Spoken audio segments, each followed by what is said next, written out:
আজকে আমরা চলে গিয়েছিলাম হচ্ছে মায়াপুরে। আর এই প্রথমবার আমরা মায়াপুরে ঈশাদান ভবন থেকে আজকের দুপুরবেলার খাবার প্রসাদ পাবো।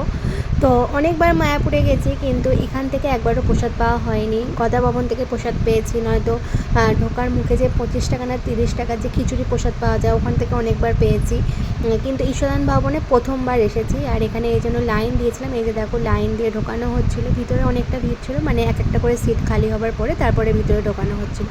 আর ভিতরে অ্যাটমসফিয়ারটা ভীষণ ভালো ছিল, আর অনেক সিট ছিল। যাই হোক, যেন দেখে মনে হচ্ছিলো কি বড়সড় কোনো একটা রেস্টুরেন্টে খেতে এসেছি।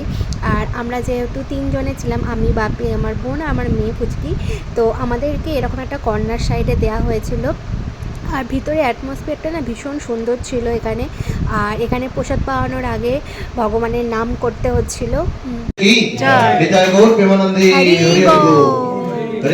হরে কৃষ্ণ মহামন্ত্র উচ্চারণ করবার পরে তারপরে আমাদের জন্য চলে আসলো হচ্ছে এরকম একটা ডিশ। আর এই ডিশেতে 6টা থেকে 7টার মতো এরকম ছোট ছোট বাটি ছিল, তাতে করে ডাল, সবজি, সমস্ত রকমের সবজি, মিষ্টি, পায়ে সব কিছু এই বাটিতে করে দেওয়া হবে আর কি।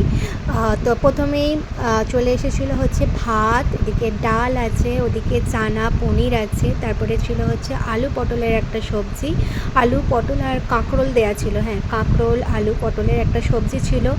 এই যে শসা আর গাজর ছিল সালাড হিসাবে, এদিকে আলু ছিল, এদিকে বেগুনি ছিল, তার সাথে ছিল হচ্ছে রুটি। প্রসাদে আরও কিছু ছিল, তার সাথে ছিল হচ্ছে চাটনি, পাঁপড়, একটা করে বড় বড় পান্তুয়া আর পায়েস। সেটা আর আমার ক্লিপ নেওয়া হয়নি আর কি। তারপরে ওখানে আমাদের প্রসাদ পাওয়া হয়ে যাবার পরে আমরা বেরিয়ে পড়েছিলাম। আর পাশেই ছিল হচ্ছে গোবিন্দাস প্রসাদাম। তো এটাতে আমাদের সন্ধেবেলা কি পরের দিন সকালবেলা খাবার প্ল্যান আছে। তো চলো, আজকের মতো টাটা, বাই।